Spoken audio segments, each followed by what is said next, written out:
va voir monsieur 324. 324, c'est de l'autre côté. Ça marche, je viens te chercher dès que je suis prête.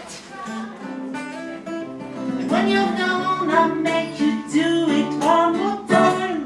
So they say, dance for me, dance for me, dance for me, eh, eh,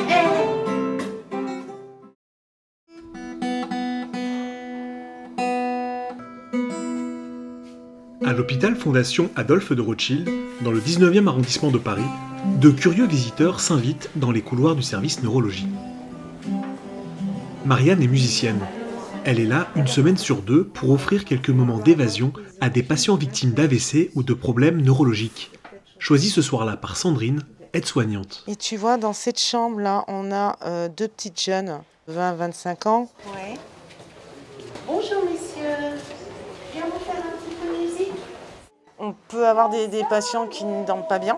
Puis grâce au passage des musiciens, et tout d'un coup, ils vont peut-être mieux dormir. Le passage des musiciens a-t-il un impact réel sur le sommeil et le bien-être des patients ? Pour la première fois, un programme de recherche lancé début 2022 en partenariat avec les fondations Edmond de Rothschild va tenter de répondre à cette question. Perrine Boursin est infirmière. C'est elle qui coordonne cette étude. On connaît tous les effets de la musique sur le rythme cardiaque et d'autres indicateurs qui montrent comment ça apaise ou comment ça dynamise. Donc nous, notre projet, justement, comme c'est pas facile de définir ça, c'est de dire on va vraiment essayer de mesurer objectivement une chose, c'est qu'est-ce que je pense de mon sommeil de la nuit dernière, et puis voir comment ça bouge.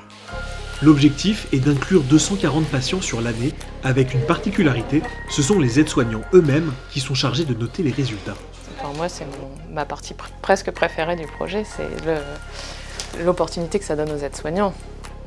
Hugo travaille ici depuis 3 ans. Nous le retrouvons entre deux soins, son classeur sous les yeux. Hop là, alors les carnets d'inclusion, la petite réglette. Donc ça c'est le classeur qui regroupe toute l'étude, en gros. Donc le protocole, les plannings et les feuillets d'inclusion de patients. Donc on met la réglette au milieu et on leur dit si votre sommeil a été très profond cette nuit, la réglette sera plutôt dans ce sens-là. S'il n'a pas été profond du tout, la réglette sera dans ce sens-là. Et grâce à ça, une fois qu'il est orienté, imaginons ici, nous de notre côté, on aura les résultats chiffrés ici et on n'aura plus qu'à les reporter pour ensuite avoir un total sur 50. C'est l'échelle de sommeil de Richard Campbell. Si le passage des musiciens améliore le bien-être des patients, il a aussi un effet sur les équipes soignantes, soumises à un rythme de travail intense. Donc oui, le projet Musique en tête s'inspire d'un projet qu'on a développé à Madrid avec une association madrilène. Ça a un impact réel sur non seulement les patients, mais aussi les soignants qui sont très contents de pouvoir avoir des musiciens à l'hôpital et qui nous disent vraiment que pour eux, le programme a un impact sur leur cadre de vie au travail. Alors que la nuit tombe au service neurologie, Marianne, guitare à la main, continue sa tournée. Séparé petit enfant, tout comme vous, je connais ce sentiment de solitude et d'isolement. Quand on a une journée très surchargée et du coup quand les musiciens sont venus, on sent un moment de défoulement on peut dire. Et nous aussi ça nous apaise, ça nous fait du bien aussi en tant que soignants.